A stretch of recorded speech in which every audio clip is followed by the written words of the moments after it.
आपके YouTube channel study for target पर मैं अखिलेश पांडे आप सभी का स्वागत करता हूं। मुझे उम्मीद ही नहीं बल्कि पूर्ण विश्वास है कि मेरे शेर और शेरनी की पढ़ाई बहुत ही बेहतर एवं उम्दा चल रही होगी। शेरों, आज हम लोग हिंदी व्याकरण में 30 प्रश्नों का टेस्ट लगाएंगे। देखते हैं कि हमको कितने अंक प्राप्त होते हैं या हमारी तैयारी कितनी अच्छी है, कितनी बेहद है। आज आपको शेरों और शेरनियों, आज आपको मापने का समय आ गया है, आज अपने आप को तोलने का समय आ गया है। देखते हैं मेरे शेरों, पहला ही प्रश्न है आपकी स्क्रीन पर, अभिकारी शब्द क्या होता है? पहला प्रश्न है, अभिकारी शब्द क्या होता है? ऑप्शन ए है संज्ञा, ऑप्शन बी है अव्यय, ऑप्शन सी है सर्वनाम, ऑप्शन डी है विशेषण। आप अपना राइट आंसर जल्दी से क्लिक करो। मेरे शेरों, आपका राइट आंसर होगा अव्यय, ऑप्शन बी। क्या हो जाएगा? अव्यय। अभिकारी शब्द किसे कहते हैं, जल्दी से हम देख लेते हैं। अभिकारी शब्द उन्हें कहते हैं जो लिंग वचन कारक के अनुसार, लिंग वचन कारक के अनुसार जिनमें परिवर्तन नहीं आता है, उन्हें हम क्या कहते हैं? नहीं आता है अभिकारी। अगर आता है परिवर्तन तो क्या हो जाता है? विकारी हो जाता है। लिंग वचन कारक के अनुसार जिसमें परिवर्तन आ जाए वो विकारी, नहीं आए अभिकारी। बढ़ते हैं अगले प्रश्न की ओर। अगला है, बेमेल को छाटिए। ऑप्शन ए है सेवा सदन, ऑप्शन बी है चंद्रकांता, ऑप्शन सी है निर्मला, ऑप्शन डी है गोदान। आप अपना राइट आंसर मेरे शेरों जल्दी से क्लिक करो।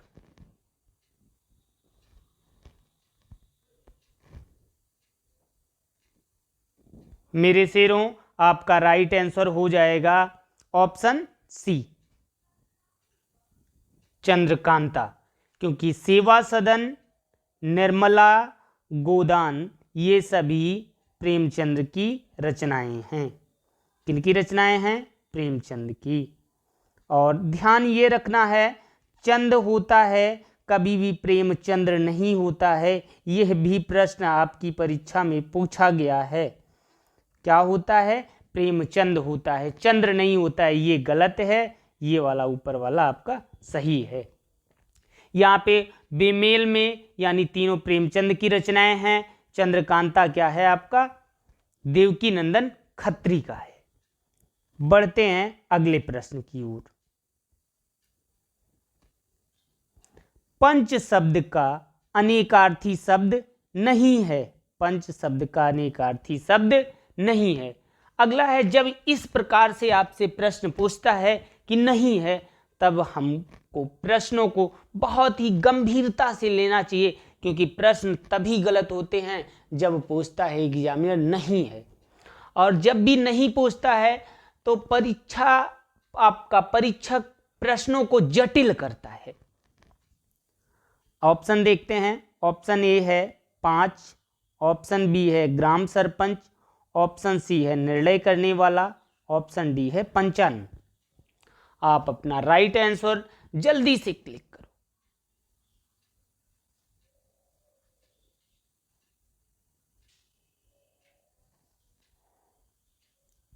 मेरे शेरों, आपका राइट आंसर होगा 55। क्या होगा? 55, क्योंकि पंच मीन्स क्या होता है?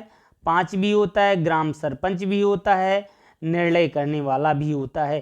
पंच का तीनों मतलब होता है। क्या क्या होता है? 5, ग्राम सरपंच, निर्णय करने वाला। बढ़ते हैं अगले प्रश्न की ओर।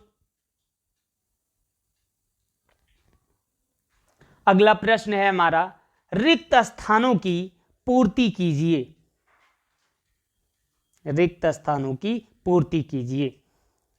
करत करत अभ्यास की जड़मति होत, आपको पूरा करना है जो खाली स्थान है आपका। ऑप्शन ए है स्वजन, यहाँ पे होगा। ऑप्शन बी है प्रियजन होगा। ऑप्शन सी है सुजान होगा। ऑप्शन डी क्या होगा, मेहमान होगा। तो यहाँ पे आपका राइट आंसर क्या होगा मेरे शेरों, जल्दी से अपना ऑप्शन क्लिक करो। मेरे शेरों आपका यहाँ पे राइट आंसर होगा ऑप्शन बी यानी सुजान। क्या होगा, सुजान। थोड़ा सा ऑप्शन में करेक्शन है भाई, थोड़ी सी गलती हो गई है। बी की जगह सी हो गया, सी की जगह बी हो गया। अगला है यहाँ पे कौन सा होगा ऑप्शन, सुजान। बढ़ते हैं अगले प्रश्न की ओर। देखते हैं, ये और दमदार प्रश्न है आपकी परीक्षा के लिए, एक अति महत्वपूर्ण प्रश्न है, मोस्ट इंपॉर्टेंट प्रश्न है।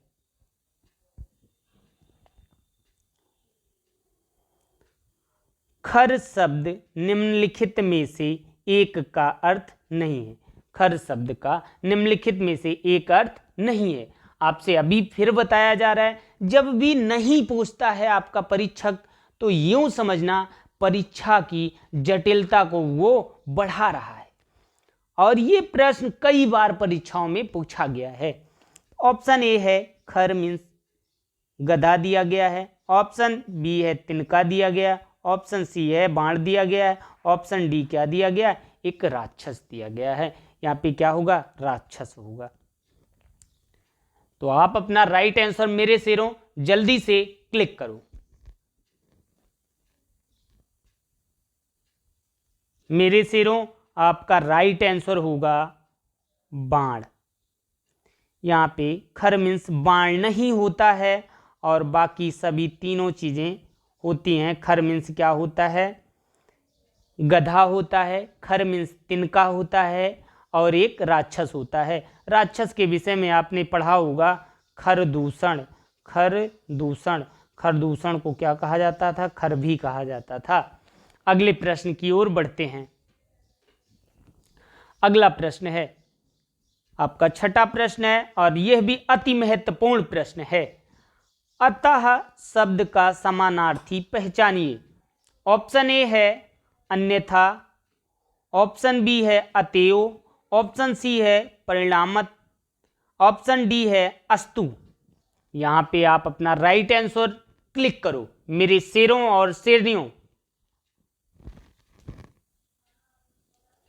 मेरे शेरों आपका राइट आंसर होगा परिणामत, ऑप्शन सी। अतः या परिणामत दोनों शब्द आपस में क्या हैं, समानार्थी हैं। बढ़ते हैं अगले प्रश्न की ओर। अगला प्रश्न है, यह भी मोस्ट इंपॉर्टेंट प्रश्न है, अति महत्वपूर्ण प्रश्न है। मक्खन का तत्सम शब्द है।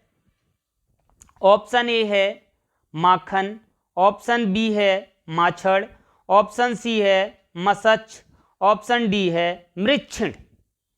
यहां पे आप अपना राइट आंसर मेरे शेरों जल्दी से क्लिक करो, ये आपको पढ़ाया भी गया है।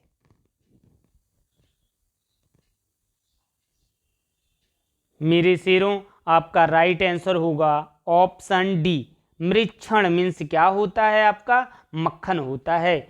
मृक्षण का पूछ रहा है, अगर मृक्षण का तद्भव पूछेगा तो मक्खन होगा, मक्खन का तत्सम पूछेगा तो मृक्षण होगा। बढ़ते हैं अगले प्रश्न की ओर। धड़ाक में प्रत्यय है, यहां पे बताना है धड़ाक में प्रत्यय है। ऑप्शन ए है अक। ऑप्शन बी है आक। ऑप्शन सी है अप। ऑप्शन डी है ओक। यहां पे आपका राइट आंसर होगा आक, ऑप्शन बी। ऑप्शन बी क्या होगा आपका, प्रत्यय होगा। बढ़ते हैं अगले प्रश्न की ओर। निम्नलिखित में से तद्भव शब्द है। ऑप्शन ए है बानर, ऑप्शन बी है बंदर, ऑप्शन सी है पवन, ऑप्शन डी है पर्यक। आप अपना राइट आंसर क्लिक करो। राइट आंसर होगा ऑप्शन बी बंदर, ऑप्शन बी बंदर। बढ़ते हैं अगले प्रश्न की ओर। षष्ठ पद का पर्यायवाची शब्द है। ऑप्शन ए है तितली, ऑप्शन बी है भ्रमर, ऑप्शन सी है मकड़ी, ऑप्शन डी है केकड़ा। आप अपना राइट आंसर क्लिक करो।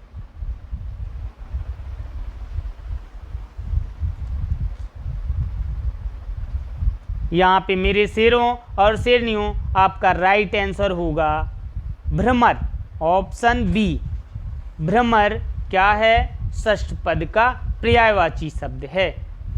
बढ़ते हैं अगले प्रश्न की ओर।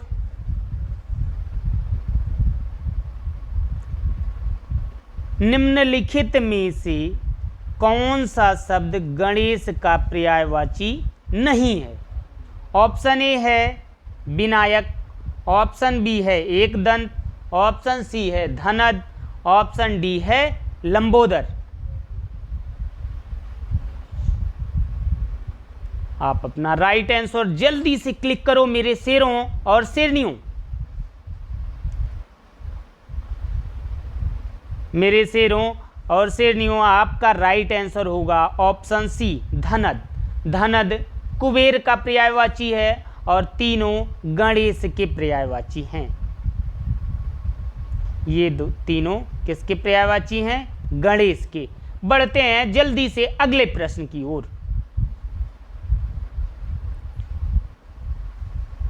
दिए गए शब्द में शुद्ध वर्तनी वाला शब्द है। ऑप्शन ए है सर्वोत्तम, संसारिक, ऑप्शन सी है सच्चिदानंद, ऑप्शन डी है कीर्ति। आप जल्दी से अपना राइट आंसर क्लिक करो। मेरे शेरों आपका राइट आंसर होगा ऑप्शन सी सच्चिदानंद। बढ़ते हैं अगले प्रश्न की ओर। निजवाचक सर्वनाम का प्रयोग किस वाक्य में हुआ है। ऑप्शन ए है यह मेरी निजी पुस्तक है, अगला है बी ऑप्शन है आज अपनापन कहाँ है, सी ऑप्शन है अपनों से क्या छिपाना, डी ऑप्शन है आप भले तो जग भला। यहाँ पे आपका राइट आंसर होगा आप भले तो जग भला। बढ़ते हैं अगले प्रश्न की ओर। विकारी शब्द होते हैं।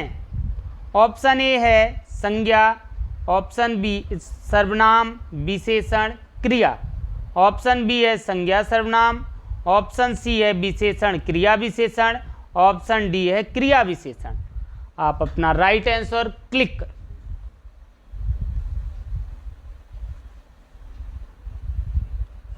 आपका राइट आंसर होगा ऑप्शन ए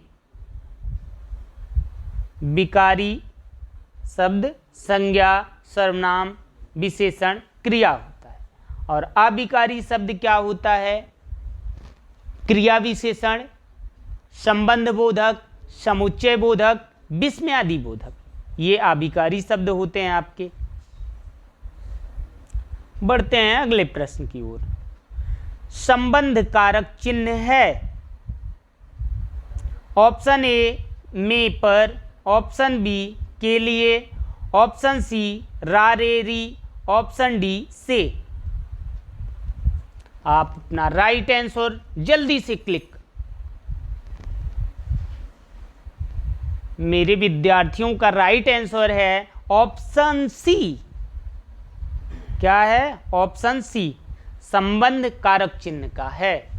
का की के ये भी होता है, रा रे री ये भी होता है, क्योंकि मेरा मेरी से आप क्या दिखाते हो, संबंध दिखाते हो। बढ़ते हैं अगले प्रश्न की ओर।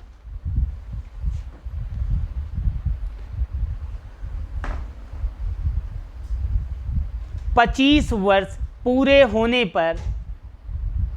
होने वाले निम्नलिखित उत्सव के लिए शब्द है। ऑप्शन ए है हीरक जयंती, ऑप्शन बी है रजत जयंती, ऑप्शन सी है शताब्दी, ऑप्शन डी है स्वर्ण जयंती।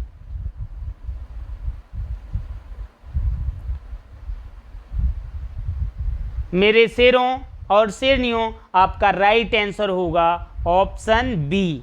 ऑप्शन बी क्या हो जाता है? रजत जयंती। और रजत मीन्स क्या होता है? चांदी होता है। बढ़ते हैं अगले प्रश्न की ओर। अगला प्रश्न है, भगवत गीता का संधि विच्छेद है। ऑप्शन ए है Bhagavat plus Gita, option B है Bhagavad plus Gita, option C है Bhagavat plus Gita, option D है भग प्लस वद गीता। यहां पे आप अपना राइट आंसर क्लिक करो। मेरे शेरनियों का राइट आंसर होगा ऑप्शन सी भगवत गीता। बढ़ते हैं अगले प्रश्न की ओर। अनायास में समास है। ऑप्शन ए दिगु, ऑप्शन सी द्वंद्व, ऑप्शन बी नए समास, ऑप्शन डी कर्मधारय। जल्दी से मेरे शेरों आप अपना राइट आंसर क्लिक करोगे। मेरे शेरों और शेरनियों का राइट आंसर होगा ऑप्शन बी नए समास। जहां पे नकारात्मक चीजें आए वहां पे कौन सा समास होता है?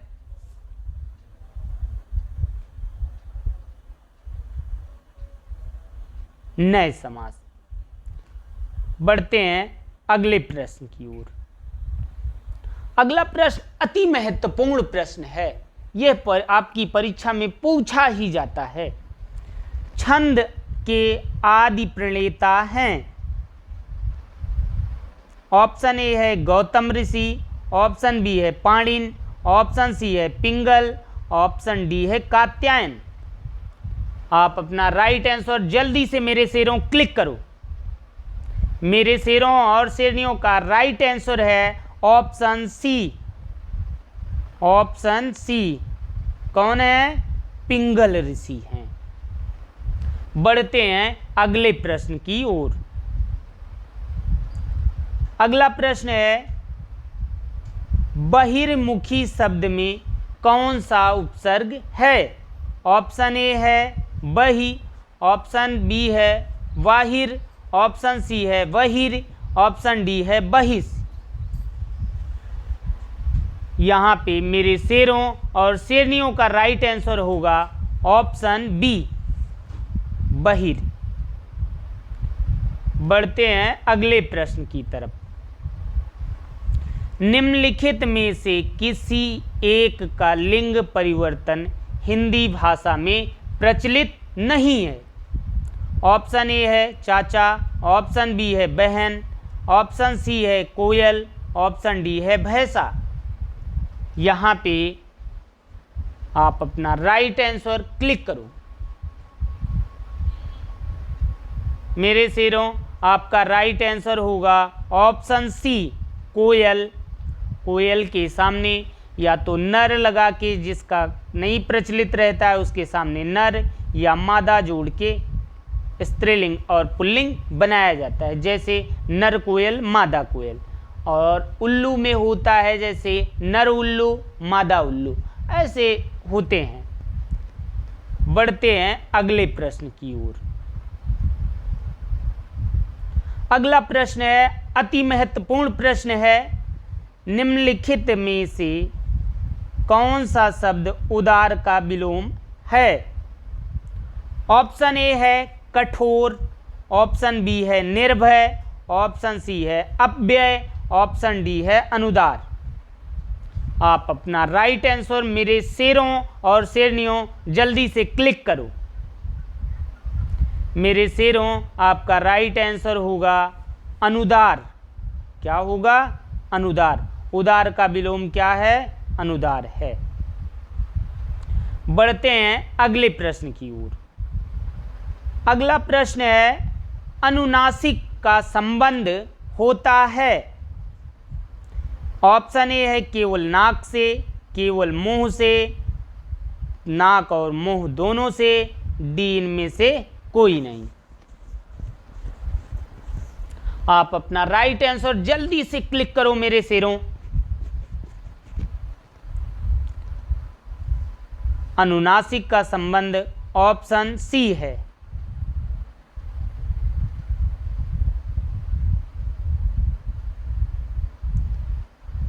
क्योंकि यहाँ पे लिखा गया अनु मीन्स होता है नीचे, नासिक मीन्स होता है नाक। नाक के नीचे क्या है? मुंह है। तो नाक और मुंह दोनों से जिसका संबंध हो वो क्या होता है? अनुनासिक होता है।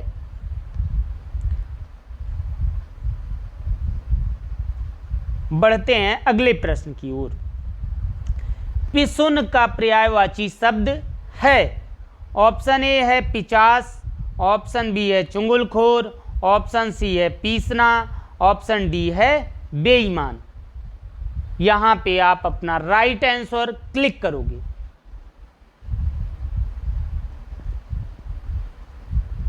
यहां पे आपका राइट आंसर होगा मेरे शेरों ऑप्शन बी चुंगलखोर। बढ़ते हैं अगले प्रश्न की तरफ। अगला प्रश्न अति महत्वपूर्ण प्रश्न, हाथ ऊंचा होने का अर्थ है। ऑप्शन ए है युद्ध में विजय प्राप्त कर लेना, ऑप्शन बी है दान आदि के लिए मन में उदारता का भाव होना, ऑप्शन सी है अत्यधिक प्रतिष्ठित, ऑप्शन डी है किसी को मारने के लिए हाथ उठाना। आप अपना राइट आंसर जल्दी से क्लिक करो। आपका राइट आंसर होगा ऑप्शन बी दान आदि के लिए मन में उदारता का भाव होना, हाथ ऊंचा होने का अर्थ है। बढ़ते हैं अगले प्रश्न की ओर।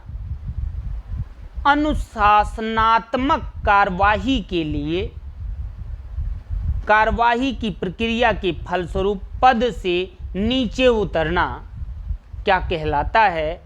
ऑप्शन ए है पदावनति, ऑप्शन बी सी है पदावधि, ऑप्शन बी है प्रोन्नति, ऑप्शन डी है पदोन्नति।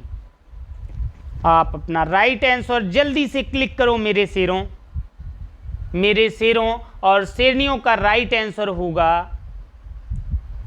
पदावनति, ऑप्शन ए। अवनति का मीन्स होता है नीचे को गिरना, और पद मीन्स होता है पद। पद से नीचे गिरना क्या कहलाता है? पदावनति कहलाता है। अगले प्रश्न की ओर बढ़ते हैं। व्याकरण की दृष्टि से प्रेम शब्द क्या है? ऑप्शन ए है भाववाचक संज्ञा, ऑप्शन बी है क्रिया, ऑप्शन सी है विशेषण, ऑप्शन डी है अव्यय। तो व्याकरण की दृष्टि से प्रेम शब्द क्या है? जल्दी से आप अपना राइट आंसर क्लिक करो। की बार सभी का आंसर आना चाहिए।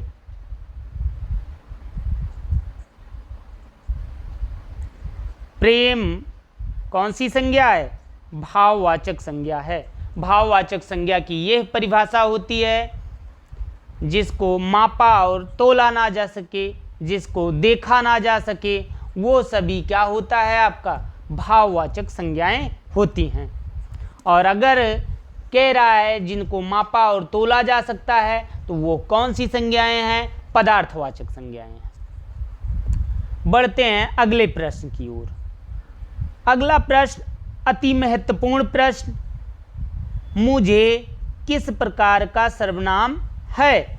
ऑप्शन ए है उत्तम पुरुष, ऑप्शन बी है मध्यम पुरुष, ऑप्शन सी है अन्य पुरुष, डी है इनमें से कोई नहीं। तो यहाँ पे आपका राइट आंसर होगा उत्तम पुरुष। कौन सा पुरुष? उत्तम पुरुष। उत्तम मीन्स होता है बोलने वाला, और मध्यम मीन्स होता है जिसके बारे में बात की जाए। और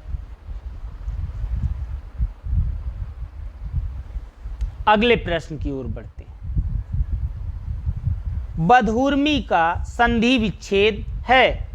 ऑप्शन ए है बधु प्लस उर्मी, ऑप्शन बी है बधु प्लस उर्मी, ऑप्शन सी है बधु प्लस उर्मी, ऑप्शन डी है बधु प्लस उर्मी। आप अपना राइट आंसर क्लिक करो मेरे शेरों। मेरे शेरों और शेरनियों का राइट आंसर है ऑप्शन ए बधूर्मी। बढ़ते हैं अगले प्रश्न की ओर। किस समास में पहला पद संख्यावाचक होता है? ऑप्शन ए है अव्ययी भाव, ऑप्शन बी है द्विगु, ऑप्शन सी है द्वंद्व, ऑप्शन डी है कर्मधारय। तो यहाँ पे आपका राइट आंसर होगा मेरे शेरों द्विगु। क्या होगा? द्विगु। बढ़ते हैं अगले प्रश्न की ओर। अगला प्रश्न और अंतिम प्रश्न। विस्मय अस्थाई भाव किस रस में होता है? ऑप्शन ए है हास्य, ऑप्शन बी है अद्भुत, ऑप्शन सी है शांत, ऑप्शन डी है विभत्स। तो यहाँ पे आपका राइट आंसर क्या होगा? जल्दी से क्लिक करो। राइट आंसर होगा ऑप्शन बी अद्भुत। जब चीजें अद्भुत रहती हैं तो आप किस में पड़ जाते हो? विस्मय में पड़ जाते हो। ये आपका टेस्ट पूरा हुआ और आप कमेंट करके बताइए मेरे शेरों और शेरनियों आपका कितना नंबर गया है। मेरे शेरों, ये आपका चैनल है, आप अपने शेर मित्रों के पास शेयर जरूर करें। धन्यवाद।